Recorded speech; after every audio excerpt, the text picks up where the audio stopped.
paràbola jueva explica el cas d'un noi que parlava sempre dient mentides. Tothom ho sabia, però ell es pensava que els tenia ben enganyats. Quan el noi va ser gran, va voler explicar-se a un rabí. Li va dir que sempre havia dit mentides, que no es mereixia el descans de la vida eterna. Però el rabí li va contestar que mai se l'havia cregut ningú i que quan deia negre tothom interpretava blanc. Per això les seves mentides en realitat no ho eren. El rabí li va fer entendre que les úniques mentides que fan mal són les que s'han disfressat tan bé que ningú les pot reconèixer. Ja ho diu el refrany català, qui vol mentir, gran memòria ha de tenir.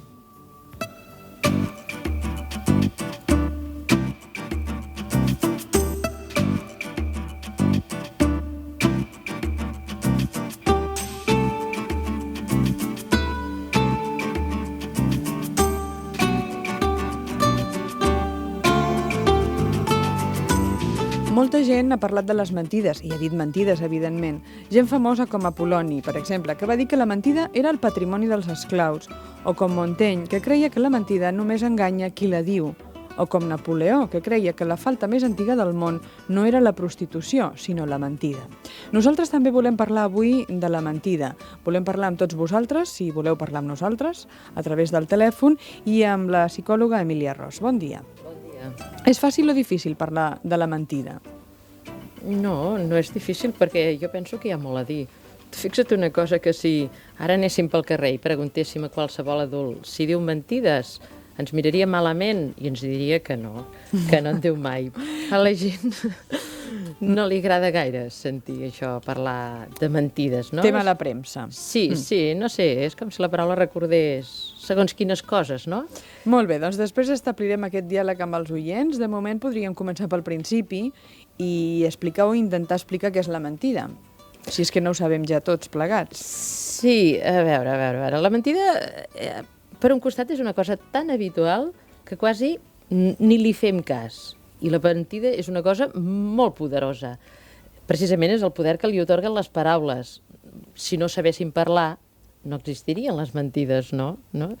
I de vegades, no sé, si li preguntem, doncs de vegades diem, els nens, perquè és una cosa que la tenim, no sé, com molt al camp, no? Com que només els nens diuen mentides, és que els nens són molt mentiders, etc.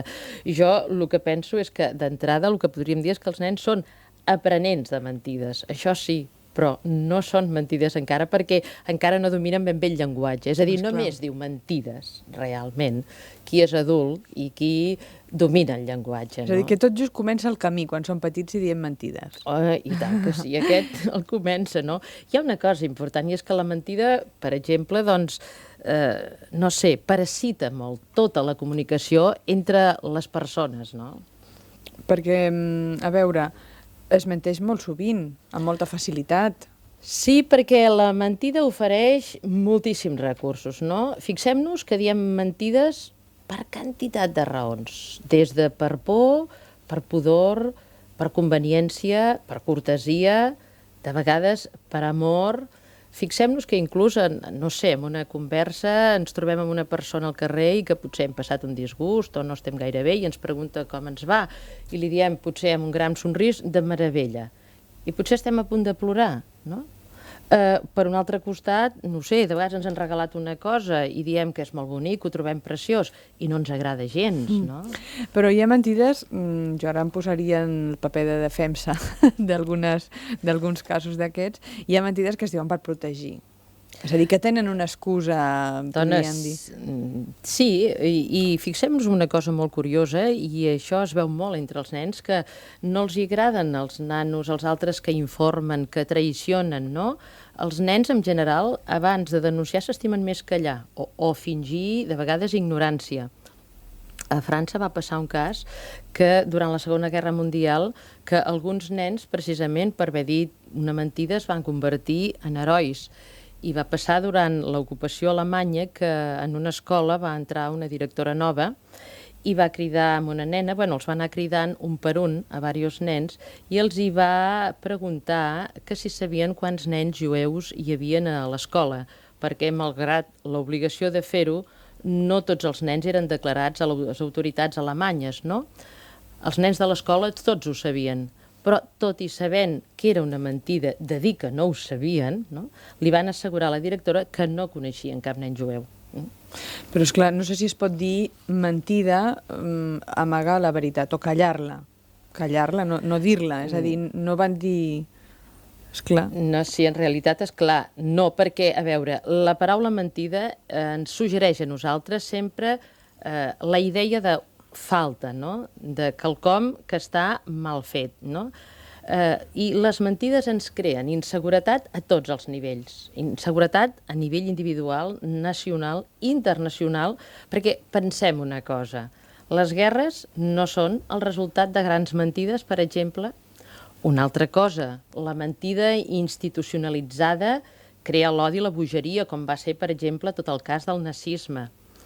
Un dia em va fer gràcia a la tele, vaig sentir dir-li a un senyor diplomàtic, referint-se a un polític, va dir, almenys ell creu el que diu. Com a mínim ells, i els altres no, ells sí. El que passa és que no sé si la mentida és un terme molt ampli i no hauríem d'especificar una mica més, perquè hi ha mentides molt grosses, mentides molt petites, unes de més importants que unes altres. O totes es podrien dir que són igual de negatives? Sí, no, quan diem mentides més importants i menys, estem aplicant la nostra escala de valors, estem aplicant la nostra subjectivitat. És evident que, no sé, en la guerra aquesta que ha passat, doncs, pels iraquesos els americans eren els que deien totes les mentides i pels americans eren els altres, no? Llavors... S'aprèn a mentir molt aviat o no? Sí, vull dir, sí. Sí, és una cosa molt infantil, però molt del principi. Sí, i és curiós perquè vam estar passant unes enquestes en unes escoles i una cosa en la que van coincidir tots els nois, eren nois entre 8 i 12 o 13 anys, era que ells deien que totes les persones grans diuen mentides i que en diuen sovint. Això ho deien els infants. Això ho deien els nois i noies, no? I d'entrada podem dir que aprenem a dir mentides veient-les dir als nostres pares i per por. Però aquí hauríem d'anar per parts. És a dir, fins als 4 anys el nen està immers en un món de fantasia. Compte que no de mentida, que és diferent, no? És que de vegades quan els nens, jo què sé, expliquen que han vist un os o que han vist una cosa, de vegades les mares, nen, no diguis mentides, no? No. Aquesta fantasia arriba al punt més alt, cap allà als 3 anys i mig o així, i és tota l'època, que comença des dels 2 i mig fins als 4, 4 i pico, en què el nen, inclús, de vegades, s'inventa un company imaginari, no? I amb aquest company, que pot ser un animal o una persona, doncs ell fa la fantasia de que doncs està amb ell, viu coses, el pot manar... És a dir, pot fer moltes coses amb aquest company imaginari que ha dit que no és un fet mentider. I els pares això ho han de respectar molt. Però, a veure, aquesta època també és quan sorgeix aquella mentida, no sé si es pot considerar mentida o no, de la malaltia, per no anar a l'escola. Estic fatal, no em trobo bé, estic molt malament. Bueno, llavors... Però és que, sí, però tampoc això no es pot considerar una mentida perquè, a veure, què pot fer un nen d'aquestes edats per no fer quelcom que li desagrada? Escolta, si de vegades això fan els adults, no? Sí, molt sovint. I si no, alguns que estan escoltant, posem-nos una mica tots la mà al cor, no? I llavors què fa el nano quan hi ha alguna cosa que el desagrada molt? En aquest cas pot ser l'escola, pot ser una mestra nova, pot ser que té por d'enfrontar-se amb un amiguet, 1000 coses. Doncs què fa? Li queda la imaginació i inventa. Perquè què passa? Els pares són tan poderosos que sempre estan imposant la seva voluntat, no? Ara bé, això no són mentides.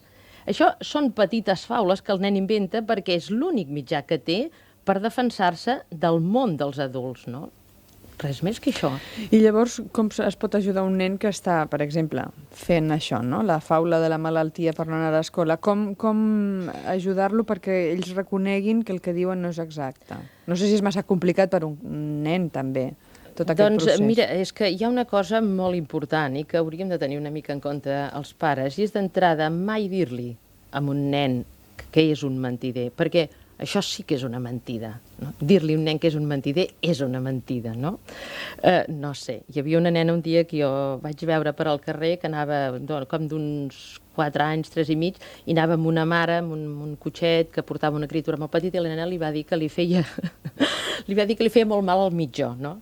I la mare li va dir, vols dir, realment et fa molt mal? Sí. Bueno, doncs la mare li va treure la sabata, li va mirar al mitjó i li va dir, va, però si aquí no tens res, no? Vols dir que el que tu no vols és caminar? Llavors, sí, l'Helena es va posar a plorar i va dir, sí, no vull caminar, no? Volia anar al cotxet de la petita, no? La nena tenia gels, no? Llavors, bueno, la mare amb molta paciència la va intentar convèncer de les avantatges de ser gran, no? Però això, moltes mares, moltes vegades, i és aquí on comença l'arrel de les mentides, no? Ah, que ets una mentidera, que no et fa mal, que no tens res aquí. No, aquella mare va tenir prou empatia, com parlàvem l'altre dia, per entendre què li passava a la criatura i, bueno, i la cosa no va passar a més, no?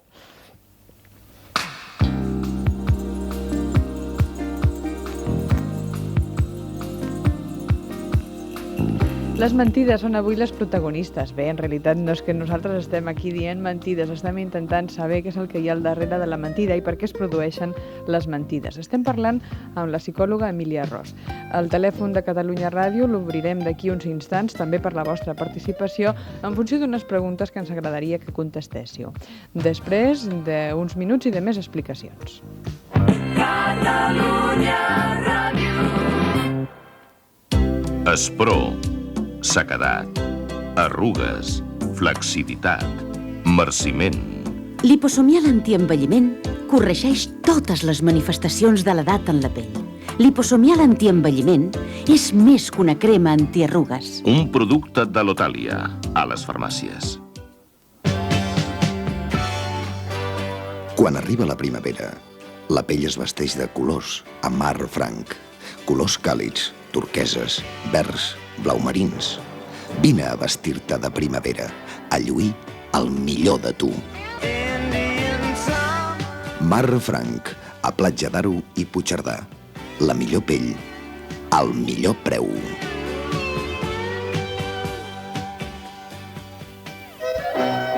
No us acontenteu en menys. Hi ha molts formatges amb forats, però Només un és Emmental suís, Emmental Switzerland. sempre imitat, però mai no igualat. De Suïssa ens ve el millor.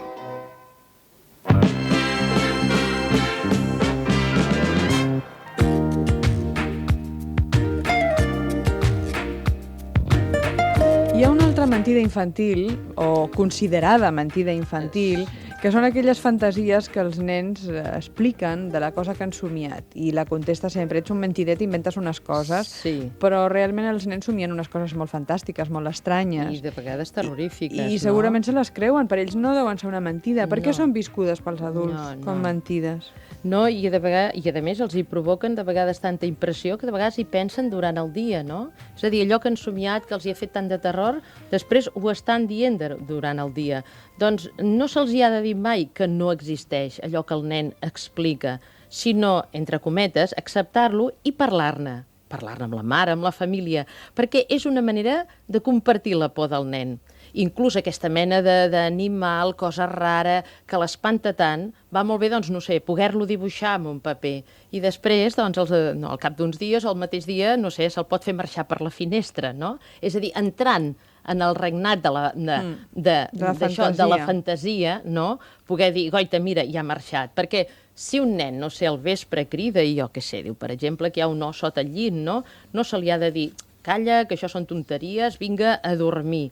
Això el que farà és, diríem, com consolidar la imatge de l'os o del que l'hagi terroritzat en aquell nen, no? Això és com per poder-lo ajudar precisament a que el nen vagi entrant a poc al món real, és poder-ne parlar amb ell, poder parlar de tot això i tractar d'acceptar-les. És com es pot ajudar el nen a alliberar-se'n i tornar a la realitat.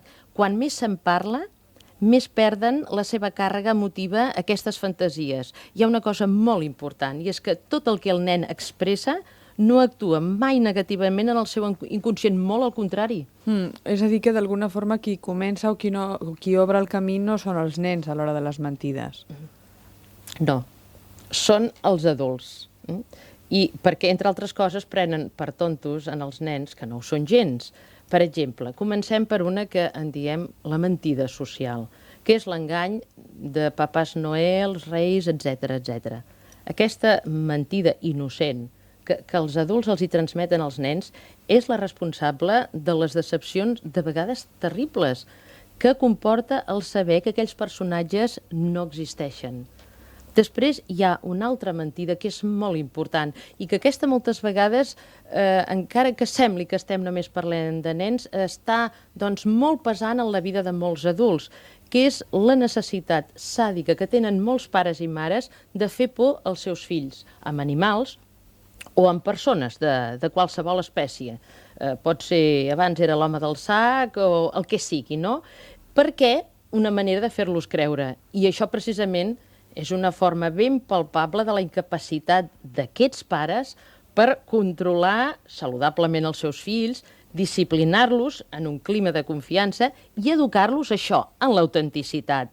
A veure, què hem de pensar d'una forma d'educar que s'arrepenja només en l'amenaça i el que és pitjor, en la mentida? Els adults és que realment t'ho dic perquè és que això ho he vist molt, no? En persones adultes després, amb tractaments, no es poden imaginar el terrible mal que els hi fan als nens explicant-los aquestes històries que només són per espantar-los i per res més. No? Però hi ha moltes mentides al llarg de la vida per part dels pares als fills, al llarg de les diferents etapes. Sí, després també hi ha, per exemple, les mentides referents al sexe. I ara no em refereixo a explicar que els nens venen de París o sota una col, que mira que això ara ja no s'estila massa. Passa que com que ara, teòricament, ja es diu tot, ja es publica tot, molts pares, per la seva deficient formació i per problemes que ells tenen amb la seva sexualitat, no diuen res als seus fills, perquè no saben com dir-ho. I els nens, que són molt intel·ligents, més dels que els pares es creuen, observen, comparen, memoritzen, perquè la curiositat sexual es desperta molt aviat. Llavors, no menystinguem els nens explicant-los una de xinesos creient que no entenen res i que així ens sortirem del pas. Al contrari, quan menys edat té el nen, més senzill és encetar un diàleg obert amb aquest terme, per exemple, i sobretot una cosa important, fer servir les paraules exactes i emplear-les en el sentit propi. Per exemple, un exemple molt senzill és els pares quan fan referència a tot l'aparell genital dels seus fills en diuen el cul i ja està, aquí ho han resumit. Doncs no, en el nen se li ha de parlar des del principi, si és nen, se li ha de parlar del seu sexe referint-se al seu penis i als seus testicles, i a la nena referint-se, doncs, a la seva vulva i als seus llavis. Aquesta qüestió és bàsica, i això no es fa mai. I llavors, a partir d'aquí, això és com una mentida, com una perquè cadena, no se l'està informant el nano. Aquesta és una qüestió bàsica. És a dir, res de metàfores i res... I aquestes confusions es creen des de molt petits. Per exemple, m'explicava una mare d'una nena de 5 anys que li havia explicat que els nens doncs, venien posant una llavor. Doncs la nena, amb una lògica implacable, el que li va dir és que anessin al súper a comprar llavors perquè ella volia tenir un germanet. Esclar, no? sí. I després... És molt normal. Llavors, una altra mare també es va trobar un dia a dues nenes jugant fent inseminació artificial. Havien trobat uns granets i intentaven posar-se'ls perquè deia que, esclar, que posant una llavor, doncs, els nens es feien així, volien tenir germanets. No. Llavors, a veure, què passa amb aquestes, diríem, males informacions dels pares? Que els nens, quan siguin grans, no poden tenir en compte aquestes bones intencions dels pares que no saben com explicar. El que els hi quedarà dintre és que només recordaran que se'ls hi va dir una mentida, no? I després hi ha una mentida molt important que se'ls hi diuen als nanos, que són les qüestions sobre la vida i la mort, sobretot, no? Aquí sí que se'n diuen de mentides, i és una llàstima. Es mor un familiar, i els pares, per no entristir el nano, o no diuen res, o no diuen el que cal. El fet de no informar és com una mentida. De vegades pensen que és per protegir a un nen d'un xoc, i el que es fa és al revés, perquè els nens ho saben les coses. Un adult m'explicava una vegada que s'havia mort un avi a la família que ell s'estimava molt, que tenia 6 anys, que no li van dir res i que ell ho sabia. Llavors, bueno, l'avi no ve, etc. No? Però què va passar? Que diu que com que ell sabia que s'havia mort, no podia plorar perquè legalment no ho sabia, no? I llavors aquell nen sempre va anar amb aquella pena dintre. En canvi, a un nen se li ha de poder parlar tranquil·lament de que aquella persona doncs, s'ha mort i així diríem se la pot plorar, se la pot despedir, es pot fer el dol d'aquesta persona. I per què hi ha aquest silenci cap als nens per part dels adults pel que fa referència a la mort? Doncs bé, és una cosa ben clara, perquè en la nostra civilització tenim por de la mort i llavors l'ocultem als nens. Això és un gran error. I aquesta sí que és una mentida essencial, doncs fa referència al destí humà i no és menys traumàtica que la d'ignorar com venim al món.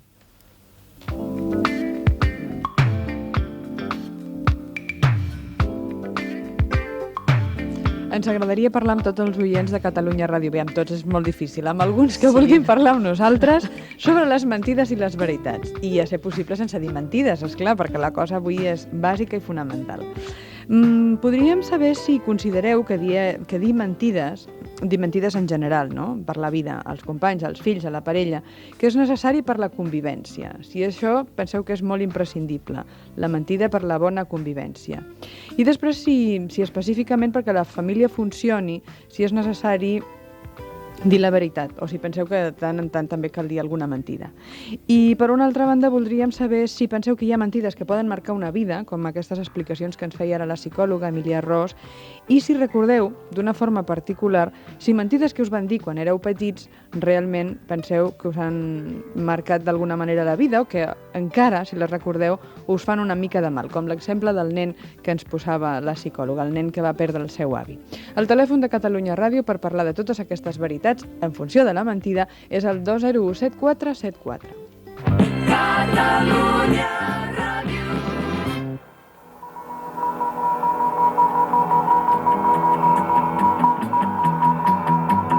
Sputnik Concert, el programa musical del Canal 33 que cada setmana et porta un concert. 1, 2, 3, 4! Aquest dimecres, Rem Turn Film.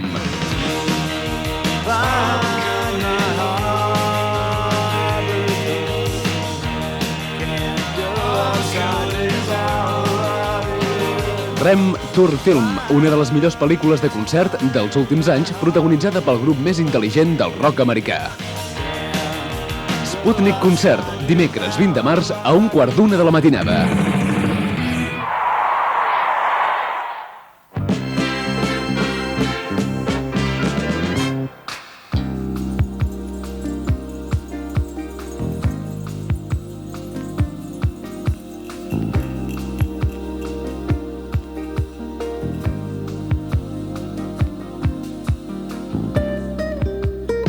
Moltes trucades telefòniques per parlar en relació a la mentida. Barcelona Horta, bon dia. Bon dia. Què tal? Bé, doncs mira, he estat escoltant i trobo interessant el tema. Vostè considera que és necessària la mentida per la convivència? Bé, jo el que considero és que la mentida existeix i existirà, perquè al mateix temps la mentida té una força que es basen, per exemple, les mentides institucionals a nivell d'estats, com per exemple pot ser l'estat espanyol que estem vivint. Perquè llavors va condicionat d'una forma que obliga una societat des de dalt ja a una actitud cínica que acompanya la mentida. Perquè, per exemple, si el País Valencià, un tal Amadeu Fabregat, s'inventa una nova llengua, ha de tenir, a part de la gran mentida, l'apoyo del sistema, i el sistema condiciona a un cinisme constant. És un cinisme constitucional, institucionalitzat en el poder. I si passem a la part personal, vostè considera que una família necessita funcionar en relació a les mentides o les veritats? Bé, en aquest cas jo ja considero que és conseqüència de l'educació que es rep a l'escola, que és conseqüència de l'escola estatal i del sistema social que es viu a cada... No, però perdoni, a veure si podem traslladar la part personal. Jo li estic preguntant... La part personal a mi no m'importa, cada que faci el que vulgui. Em sembla molt bé. No, a mi m'importa la part social del conjunt del país allà on jo vic i la situació que el meu país rep i pateix degut a la falta de poder polític propi. Molt bé. És senzillament el que jo volia aclarar. Doncs li agraïm molt aquest punt de vista que fa referència a la part social i política, tot i que avui estem parlant de la part personal, però ens ha agradat molt també conèixer la seva opinió. Barcelona Montbau, bon dia. Hola, bon dia. A vostè què li sembla? Que les mentides són necessàries per la bona convivència? No, jo crec que no. Jo sóc una persona que els que em coneixen em tenen per una persona que no diu gaires mentides, perquè el meu pare, quan era petit, em va ensenyar una cosa i me la vaig creure, i és de que abans s'agafa a un embustero que amb un coix. I, de fet, la vida m'ha demostrat que és així. i considero que no tinc prou memòria com per poder dir mentides. Llavors, jo més que res trucava perquè tinc una anècdota molt curiosa respecte a lo dels Reis i amb la meva filla. I és que un dia es va presentar la meva filla a casa i va dir, papa, lo dels Reis és veritat? Llavors la meva senyora em va dir, li has de dir la veritat perquè a mi també m'ho ha preguntat i tal. Llavors jo li vaig dir, sí, el dels Reis és veritat. Llavors, la meva senyora i la nena, no, que tal, que dius mentides. I llavors li vaig dir, no, mira, els Reis existeixen perquè mentre hi hagin nens i hi hagin pares que se'ls estimen i que van i compren els joguets i que tal, qual, i que s'organitzin cabalgates i la ràdio i la televisió col·laborin en fer-vos un dia d'il·lusió, dic, mentre tot això passi, hi haurà reis. El que passa és que els reis, o el Papà Noel, no?, per exemple, dic, no són exactament com poder tu te'ls havies imaginat, però, de fet, existiran mentre tots tinguem aquesta il·lusió. I la nena ho va comprendre, no li va representar cap trauma, i jo crec que la credibilitat dels seus pares va quedar prou bé. Molt bé. Que el felicito. Digui'm? Que el felicito. A més, voldria afegir una altra petita cosa, i és que moltes vegades es diuen mentides perquè ens dona mandra dir la veritat, perquè la veritat és molt complexa. Jo m'he trobat a vegades en actes a la meva vida que no es poden justificar d'una forma senzilla. O sigui, jo no puc justificar coses que he fet d'una forma senzilla perquè havien moltes motivacions encadenades que em duien a fer aquells actes que per uns eren bons i per uns altres eren dolents. Llavors, a mi normalment m'agrada xerrar, llavors el que faig és que dono bastantes explicacions i intento que l'altre comprengui totes les motivacions per les quals s'ha fet aquella cosa. Però, sí, digui. No, li volia preguntar si vostè, ja que té tota aquesta bona predisposició, si se'n recorda, si té memòria de quan era petit, si li han explicat, o li van explicar, o li van dir alguna mentida que encara tingui present, que encara digui, veus, això no m'agrada o no em va agradar. Doncs els meus pares, jo crec que, excepte amb el dels Reis, mai em van mentir. Però els Reis no li van explicar com vostè la seva nena, oi? No, però jo ho vaig comprendre d'aquesta manera i per això ho he transmès d'aquesta manera també. Li agraïm molt que ens ho hagi explicat, li agraïm molt la seva experiència i la seva conversa. Barcelona, bon dia. Hola, sóc jo? Sí senyora, benvinguda. Bon dia. Doncs jo tinc dos nens petitets i els dic bastantes de mentides, la veritat, perquè sobretot això de l'home del sac i tot això és la solució més fàcil, no? I quan el nen no se'n vol anar a dormir o no vol menjar o així, doncs mira, vindrà l'home del sac.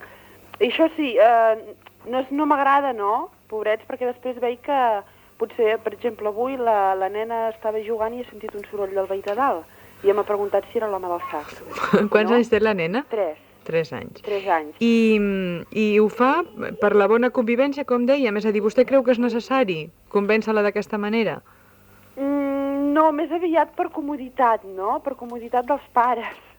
No d'allò que no se'n vol anar a dormir, doncs és molt ràpid, perquè li dius que ve l'home del sac i en seguida se n'hi va. I un altre camí? Ha intentat o no? Sí, amb bones paraules, però...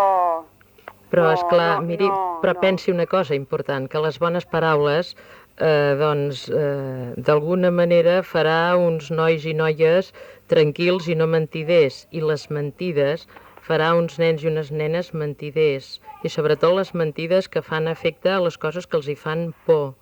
És molt important que els pares puguem, doncs, estar una estona amb els nostres fills i pensar en el bé dels nostres fills, no a la nostra comoditat, perquè realment ser pares i mares no és fàcil, és incòmode moltes vegades, però, esclar, hem agafat aquesta responsabilitat i l'hem de tirar endavant. Sí, perquè, escolti'm, jo, això de dir les mentides no de fer por, jo, per exemple, a la meva mare també té l'acostum, no?, amb ells, però jo no recordo, res de quan era petita, vull dir, no tinc cap por ni...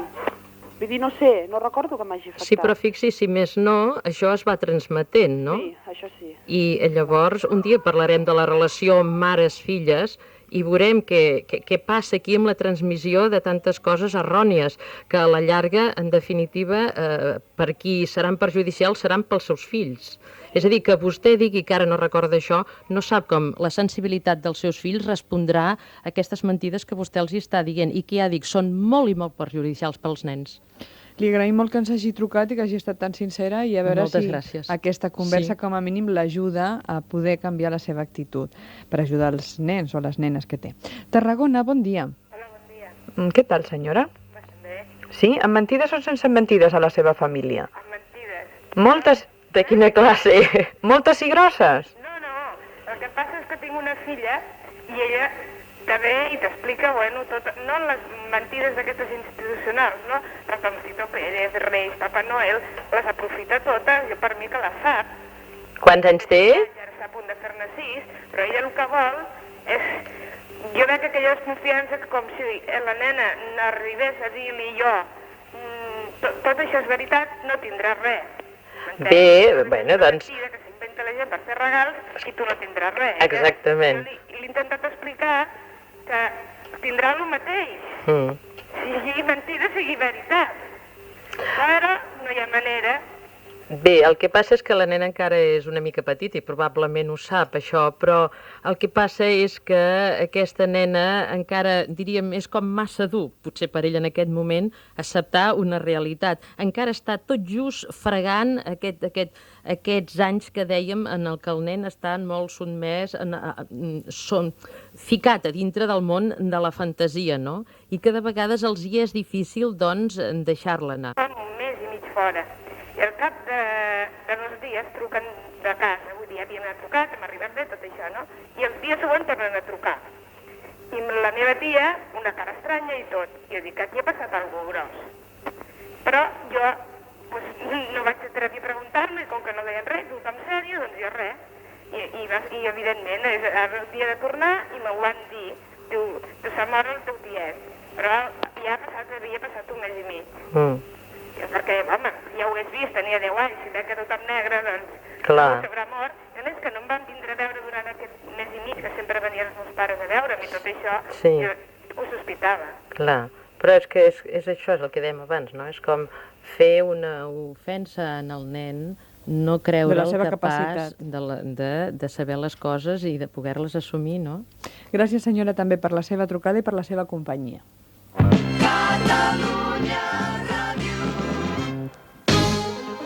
Arriba Setmana Santa i a Hipercor us oferim unes ofertes sensacionals pel vostre lleure. Videocasset Aigües G51HQ amb comandament a distància 37.995 pessetes. Aspirador de cotxe 1.995. I ara Hipercor premia la vostra compra amb un sorteig de regals fantàstics. Aquestes vacances equipeu-vos al millor preu a Hipercor.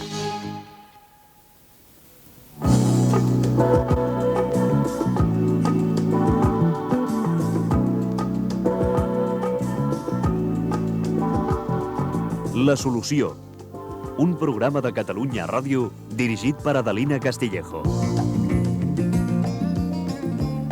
Avui amb la psicòloga Emília Ros, intentant descobrir què és el que s'amaga al darrere de les mentides. No de les dels adults, sinó de dels nens, que són les que comencen d'alguna forma a preparar el camí, no? Que després... Sí, però en realitat fixa't el que ha passat, no? El que s'amaga darrere les mentides, no, és precisament les mentides dels adults, no? Transmeses d'una forma indirecta, sí. O de vegades directa, perquè com aquesta noia ens deia ara, resulta que una mentida que li van dir ella a la seva mare, ella la transmet als seus fills. Llavors, la mentida que va rebre de nena, ara és una adulta i la traspassa. La traspassa i, bueno, diríem, l'està practicant, no? I llavors, com es pot educar els fills en la veritat? Doncs mira, una mica abonant tot això, ni insultar ni castigar, no? Hi ha una cosa molt curiosa, perquè els pares mai no recompensen un fill quan els hi ha dit la veritat. I de vegades hi ha circumstàncies en què no dir la veritat per aquell nano hauria estat una cosa més còmoda i s'hauria evitat una reprimenda, no? I en canvi mai el compensen perquè diu, oita, doncs estic molt content que m'has dit la veritat, no? Perquè un nen petit, la dificultat entre el bé i el mal no la sap massa.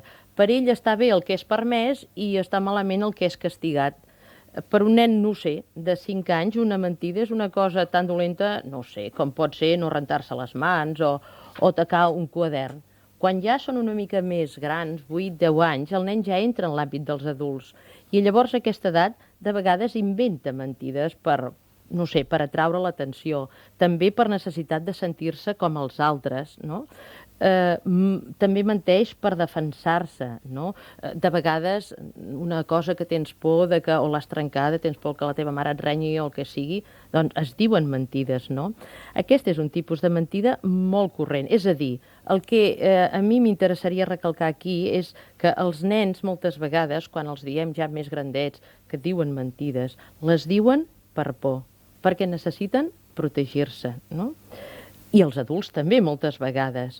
Tenen molta por els nens de la reacció dels pares o dels mestres, perquè pensant en això, en que els nens només diuen mentides i és veritat per por, pensem qui provoca, doncs, les mentides. Llavors, si les diuen per por, quan són castigats, què pensen? O què senten les criatures? Doncs hi ha una cosa, i és que, tornant a aquella enquesta que dèiem abans que vàrem fer, els nois i noies respecte als adults no es forgen masses il·lusions i diuen que els adults no són raonables quan els castiguen per dir mentides, perquè diu que els adults en diuen més que ells. Diuen. I les veuen claríssimes, a més. Claríssimes. I llavors hi ha una cosa important, i és que, bé, els nanos fan falta, s'equivoquen, bueno, també ens equivoquem nosaltres, els adults, però és que entre els adults funciona una mena de, no sé, una idea imaginària de que els nens fan faltes i els adults no, per dir d'alguna manera. És una mena de cosa especial, és com si els adults, per dir d'alguna manera, són bons i els nens són dolents, no? I el que hi ha molt clar és que, bé, nosaltres també ens equivoquem, nosaltres també se'ns trenquen gots, no? I nosaltres també doncs, fem coses i de vegades fem coses no massa ben fetes com els nanos, no? El que hi ha d'important és que els càstigs no arreglen mai res i tampoc impedeixen als nois que continuïn dient mentides si és que en diuen. En canvi, el que aconsegueixen els càstigs, quan dic que es castiga perquè se li diu al fill que diu mentides, és fomentar encara més la mentida, perquè s'estableix com una mena de cercle viciós. És a dir, quan més por de ser castigat el noi, més s'angoixa. Quan més s'angoixa, més faltes farà, de les tipus que siguin. I quan més faltes farà, necessitarà amagar-les i més mentides dirà. I per aquí hi ha alguna connexió amb els sentiments de culpa, per exemple? Sí, perquè tots els nens, el que els seus pares els hi diuen que és dolent, actua sempre inconscientment impulsat pel desig de ser castigat. I quan serà gran, serà un adult d'aquells que tots coneixem, incapaços d'assumir els seus actes negatius, els errors, i sempre buscarà un culpable, algú de fora que té la culpa. Tots coneixem moltes persones d'aquestes incapaces d'assumir els seus actes i que es passen la vida enganyant-se ells mateixos dient mentides als altres, no? Per exemple, els polítics. Quin govern no diu que la culpa de que les coses no funcionin la tenen els que manaven abans? O el país del costat, o l'enemic, no sé, o els estrangers, no? També, moltes vegades, hi ha nens que es menteix per vergonya, no? De vegades es fa difícil a nens de 10, 8, 11 anys explicar per què la seva mare s'ha casat 2 o 3 vegades, o el seu pare, o per què està vivint amb una mare o un pare, en diríem, alliberat. Els nens amb això se senten molt afectats en el seu pudor i en el seu amor filial. I ells només es volen assemblar als seus companys perquè els hi sembla que a les cases dels demés les coses són perfectes, intouchables, no? Perquè la família els importa molt i molt. Llavors, quan un nen diu, diríem, una mentida per tapar coses que no li agraden de la seva família, és un nen, no sé, és com somiar una mica, no? És per no trobar tan dolorosa una realitat que li fa mal. El que sí que m'agradaria dir i que ho pensin les persones que ens estan escoltant és que els nens, quan sofreixen, el que fan és callar. Poden plorar quan pateixen un mal físic, però no necessàriament quan experimenten un dolor moral. El fet de que un nano continuï jugant no significa que no sofreixi. Mira, els nens són així. Podrien seguir jugant a futbol encara que tinguin el cor destrossat. I també hi ha una part important, que és que hi ha nens que menteixen perquè estan molt sols. Els dos pares de vegades treballen, La soledat apena molt als nens, perquè és una ausència física i psicològica. I aquests pares que no tenen temps per raons professionals o per manca d'interès d'estar amb els seus fills i ocupar-se d'ells, un dia descobreixen amb sorpresa que no poden controlar el fill, que s'ha anat reunint en bandes i que diu mentides. Els pares, que són gent honesta, llavors volen reaccionar. I llavors volen fer de pares quan ja és tard. Llavors, per tapar el sentiment de culpabilitat que tenen, castiguen, colpegen, per corregir les mentides. I aquests són nois que no han tingut al seu costat ningú per ajudar-los, per escoltar-los i per estimar-los.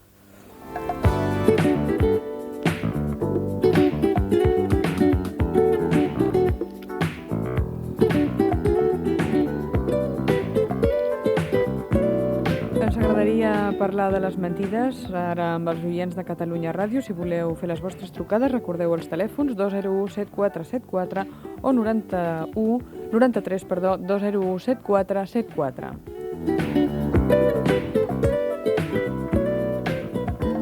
La primera trucada arriba des de Sant Pere de Ribes. Hola, bon dia. No, de les Roquetes, per favor. Perdó, m'han dit Sant Pere de Ribes, doncs jo... No, les Roquetes de Sant Pere de Ribes són, però és de les Roquetes. Però les Roquetes, què és, un barri? Sí, és una barriada. Ah, però la població és Sant Pere de Ribes. Sí, però... Ah, bé, però és Sant Pere de Ribes, senyora. Ja m'havia espantat jo ara. Doncs Sant Pere de Ribes, perquè saludarem al barri i a tota la població, si li sembla bé. A veure, parlem de les mentides. Són necessàries per la convivència? Jo crec que no. Jo estic treballant en una llar d'infants i aleshores el que em trobo és que les mares a nosaltres ens posen com l'home del sac que deia la doctora. Sí. El nen si no menja, el nen si no se'n vol anar a dormir, li direm a la senyoreta de la llar. El malo de la pel·lícula. Sí. Llavors, clar, quan a vegades arriben a l'escola i diuen mira, doncs ahir no va voler anar-se'n a dormir, per exemple, i hem dit, doncs vindrà la Rosa i dic, no, nosaltres, el que dieu vosaltres, no? Una mica estic d'acord amb la doctora, que no és pas així. Llavors jo amb el nano li esclareixo que ni aniré a casa seva, ni a l'espantaré, ni res de res. Sap què passa? Que a l'edat d'aquests nanos el poder del que diu la mare i el pare és definitiu, no? És molt difícil contrastar, perquè, esclar, vostè es deu referir a nens petits, no? Sí, són nens de 2 i de 3 anyets. Clar. Però, clar, llavors també nosaltres quedem com una mica, el que deies tu, no? Sí. L'home del sac. I en acabat el que deies també dels Reis, els meus fills, vull dir, ja tinc nanos de 22 anys, quan han sigut petits hem anat tots junts a comprar els Reis. I ells han triat els Reis que han volgut. Però aleshores, el dia dels Reis, ells sabien que els hi portaven els Reis, i això que ho anàvem a comprar tots junts. Clar, perquè vivien en aquest món imaginari que durant una època es necessita tenir aquestes fantasies i aquestes coses. És un món imaginari en el que viu el nen, no? Que no he tingut que enganyar-los en aquest aspecte. Vull dir, hem anat a comprar els Reis, han triat el que ells han volgut, i en canvi els hi han portat els Reis. De totes maneres, vostè considera que, per exemple, hi ha mentides que poden recordar-se sempre? És a dir, que poden marcar la vida d'algú? Home, jo crec que sí, perquè, per exemple, jo, quan era jove, no m'ha agradat mai dir mentides. Aleshores, amb els meus pares els he tingut que dir mentides, perquè si no rebia una estomacada. Llavors això, doncs, ho he estat visquent sempre, i quan he tingut els meus fills sempre els he procurat no enganyar-los ni que ells me diguessin mentides. Vull dir, és una cosa que he tingut molt present. Doncs li agraïm molt el seu testimoni, senyora, i la seva trucada. Vilassar, bon dia. Hola, bon dia. Què tal? Molt bé. Les famílies menteixen per necessitat? Mira, jo penso que sí. Ara, en el cas meu, jo no hi crec. O sigui que la mentida sempre l'he odiada. És una de les coses que no he pogut suportar mai. Tinc 3 fills i sempre els hi he inculcat. No vull mentides. Creu que a vostè n'hi van dir moltes? A vostè creu que n'hi van dir moltes? No. I com és que creu que l'ha odiada tant, la mentida? És una cosa meva interior que no l'he poguda suportar mai. Mira, no he pogut. I això que la filla que tinc, la segona, de petiteta, que vostè, la psicòloga, ha dit que no són mentides, jo les hi considerava, perquè era una de les nenes que li agradava inventar-se. Era una nena imaginativa, era una nena rica. Segurament. I no podia, i li deia, Maria, m'has dit això? No m'agrada que m'ho diguis. Vull que em diguis la veritat, sempre.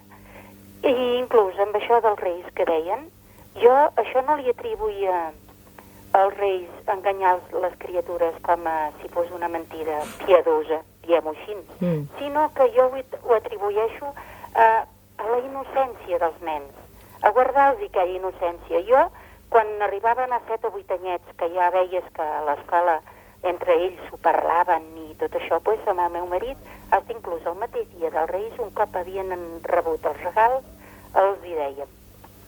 Ens tancàvem en un quarto perquè el petit no el sentís i li dèiem, mira, passa això, això i això, però ara tu has de fer de germanet gran i fer veure, doncs, oi? Jo inclús havia arribat a plorar veient que aquell fill meu perdia la innocència. Li agraïm molt també el seu testimoni, senyora, i les seves explicacions. Ara passem a Solsona. Bon dia, Solsona. Bon dia. Què ens explica? Les mentides són necessàries o no? No, a mi em sembla que no. No. El que passa que jo no sé si he sentit gaire bé el primer senyor que ha sortit. I he sentit a dir no sé què de les escoles. No sé, potser ho he entès malament, com donant una mica la culpa a l'escola. Jo sóc mestra. I he pensat que bé, que aquest senyor potser no ho he entès bé, però que normalment on se diu menys mentides a l'escola. Perquè a casa, que si els reis i aquestes històries es diuen molt, però a l'escola no es fa servir, al contrari, sempre et mantens molt al marge. Perquè tens una classe en què hi ha nens que et diuen que sí, els altres que no, comencen les discussions i tu allà no goses dir una veritat, perquè els pares et poden venir dient qui ets tu per dir-los això, no? Llavors, amb nanos de 5-6 anys, moltes vegades el que fas és fer veure que no sent res, i no sé si hauríem de fer-ho de dir als nanos, no, és que els reis són això, però esclar, si els pares són els que teòricament han d'educar els seus fills en aquest aspecte, no ens hi gosem posar nosaltres. Clar. I penso que a l'escola d'entrada de mentides, els mestres, jo podria dir que no en diem mai als nens. I llavors una altra cosa que volia dir és quan deies això de castigar els nens i llavors dir la veritat, que a vegades és un problema que no saps massa com reaccionar, perquè si hi ha hagut alguna malifeta i busques que diguin la veritat, d'entrada, no sé si per un càstig o com a mínim perquè hi hagi... si jo que sé, si s'ha espatllat alguna cosa, doncs els altres nanos també demanen que hi hagi un càstig o no sé, que s'arregli allò que s'ha espatllat o qualsevol cosa. Llavors, si tu busques aquella sinceritat, quan el nano ha dit la veritat, molt bé, estic molt contenta que hagis dit la veritat, però llavors has de dir alguna cosa més, has de dir, doncs mira, no, i ara això ho has d'arreglar, o tu mateix no pots sortir fora si fas mal als altres, o qualsevol cosa. És a dir, això que és molt correcte. Ja ho sé, però hi ha aquesta part de que els hi valores aquesta sinceritat, però a la vegada hi ha els temps pobres, hi ha el càstig a sobre, no? I no saps massa si és... Miri, de vegades amb aquestes coses va molt bé demanar consell a tota la classe, no? Sí. Fer consells de classes i llavors, doncs, que siguin els propis nens els que jutgin si allò que s'ha fet, allò que s'ha trencat, no sé, el que sigui que hagi passat, a veure què aquell nen, entre tots, consideren si se l'ha de castigar, si no, perquè els nens valoren molt aquestes coses i saben molt aduir de vegades el per què ho ha fet o per què no ho ha fet. Els nens són molt justiciers. De fet, la senyora aquesta de Solsona ha posat sobre la taula un punt molt interessant i és la responsabilitat, la corresponsabilitat entre pares i escola, perquè realment ells poden tenir un criteri i cada pare de cada noi o cada noia un de diferent, i llavors sí que s'ha de ser molt escèptic i realment, com ella deia... Sí, és un paper difícil, el de mestre, molt difícil, i realment sempre el número 1 l'han de tenir els pares. Sí, això sí, oi? Sí, això és d'aquesta manera, no? Premià de Mar, bon dia. Hola. Què tal? Molt bé. Li han dit moltes mentides a vostè quan era petita? No, però una que em va fer patir molt, sí. A veure.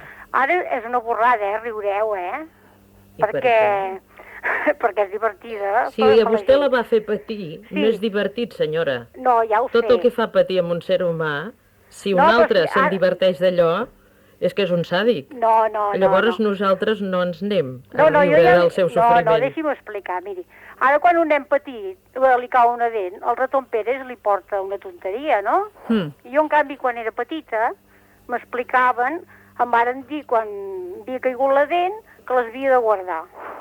I esclar, les perds, no? Perquè quan ens moríssim, si no les havíem guardades totes, ens les farien anar a buscar amb una espelma encesa al cul, imagini's. Quin horror, no? Quin sadisme. Però això era una broma. I vostè tenia por, esclar. Escolti. Quants anys tenia? Què sé jo, igual poder no eren les primeres dents, poder ja què sé jo, poder els queixals, igual devia tenir 6 o 7 anys. Perdoni, si era una broma i vostè se la creia, aquesta broma era molt injust que li fessin els seus pares o qui fos. O i tant. Perquè era disfrutar amb el sofriment d'un nen que no es podia defensar de cap més manera. Aquell temps no era disfrutar, era que no, miri, no... L'assumpte era així i era pagès... I vostè plorava quan li deien? No, jo no plorava, jo m'ho passava malament. Soc de les que dono moltes voltes a les coses i m'ho havia passat molt malament. Ara, cada vegada, per exemple, a la meva canalla, no sé si també els havia explicat, però ara tinc un nebodet que li ha caigut la primera dent i, per exemple, doncs, ho explico a les meves germanes, a la meva mare, a la meva tia i a la meva canalla i riuen, esclar. Molt bé, doncs li agraïm que ens ho hagi volgut explicar avui a nosaltres. Però, esclar, són borrades que tu passes malament. I tant, i tant. Gràcies per la seva trucada, senyora.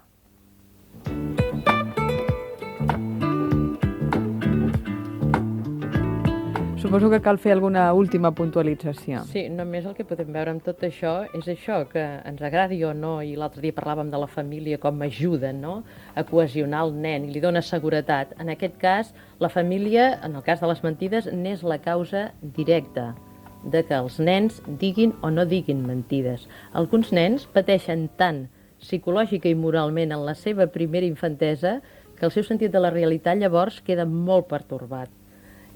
Un nen que viu en un ambient equilibrat, estimat, feliç, no?, i que se'l comprèn, no sent mai cap necessitat de dir mentides, no les dirà mai. I en un cas molt concret no es tracta mai de portar el nen al psicòleg, perquè, escolti'm, diu mentides, no es tracta de curar la mentida.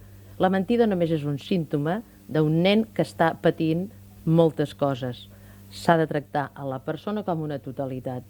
És a dir, no és curar mentides. Les mentides no són res més que l'expressió d'alguna cosa que està passant a dintre d'aquell nen, és a dir, que està sofrint.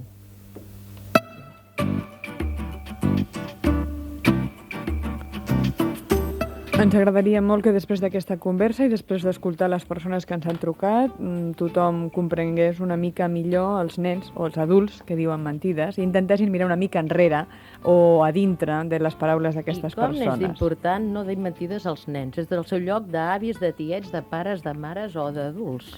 Gràcies, Emília Ros. Fins la setmana que ve. Gràcies també a vosaltres i fins demà a la 1:01 a Catalunya Ràdio.